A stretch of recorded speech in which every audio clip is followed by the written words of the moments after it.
Hi friends, welcome to Honda NS rider 007 channel में। आज इस वीडियो में हम जानेंगे अपना मोटरसाइकिल अगर एक्सीडेंट हो जाता है तो इंश्योरेंस क्लेम कैसे करें। चलो इसको हम जानते हैं स्टेप वाइज प्रोसेस में। स्क्रीन में देखो मैंने एक बना दिया है स्लाइड्स, इसमें सारा डिटेल्स हैं। आप चाहे तो इसका स्क्रीनशॉट भी लेके रख सकते हैं। पहला स्टेप क्या है? पहला स्टेप देखो, अगर आपका खुदा न खास्ता एक्सीडेंट हो जाए तो पहले आपको अप्रोच करना है इंश्योरेंस कंपनी में। ये विदिन 7 डे है। अगर आप 7 डे के अंदर कर नहीं पा रहे हैं तो इसके बाद भी कर सकते हैं, लेकिन उसका प्रोसीजर थोड़ा अलग है, वो वीडियो के लास्ट में मैं बता दूंगा। उसके बाद सेकेंड स्टेप में आप अप्रोच करो सर्विस सेंटर को। वहाँ पे जाके बताओ कि आपके बाइक के साथ एक्सीडेंट कैसे हुआ और क्या क्या पार्ट्स डिफेक्ट हैं। और थर्ड स्टेप है जहाँ पे आप अपना कुछ डॉक्यूमेंट्स है जो आप सर्विस सेंटर को देना पड़ेगा, जैसे आपका इंश्योरेंस पॉलिसी जो कि ओन डैमेज होना चाहिए, थर्ड पार्टी डैमेज नहीं चलेगा। इसमें आपका डीएल का फ़ोटोकॉपी लेंगे, वो आईडी कार्ड में आपका वोटर आईडी कार्ड हो सकता है, नहीं तो आपका आधार कार्ड हो सकता है। फोर्थ स्टेप में इंश्योरेंस कंपनी एक अपना सर्वेयर को भेजेगा आपका बाइक इंस्पेक्शन करने के लिए या सर्वे करने के लिए। तो वो देखेगा कि आपके कौन कौन से पार्ट्स आपका डैमेज हुए हैं।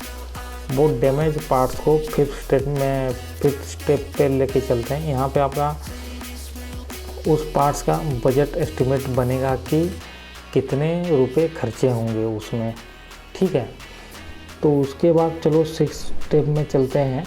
इसमें ये है कि इंश्योरेंस कंपनी आपको एक फॉर्म देगा, उसको आप भरना है, फिलअप करना है। उसमें आपका बायोडाटा वगैरह सारा डिटेल्स रहेगा और आपका कहाँ एक्सीडेंट हुआ था, ये सारे डिटेल्स हैं जो आप आसानी से भर सकते हैं।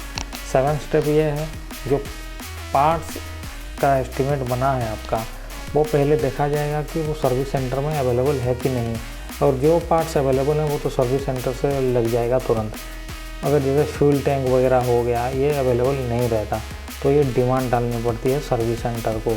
तो ये डिमांड डालेंगे, फिर पार्ट्स आएगा, तब जाके आपके बाइक में फिटेड हो सकता है।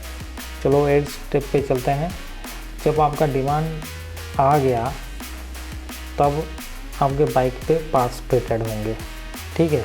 चलो इसके बाद चलते हैं 9 स्टेप में। अगर पार्ट्स आपके बाइक में फिट हो गए तो बाइक के जो ओनर हैं उनको खुद इंश्योर करना है कि मेरा बाइक सही सलामत फिट हो गया और सही कंडीशन में है। अभी फाइनल स्टेप में आ जाते हैं।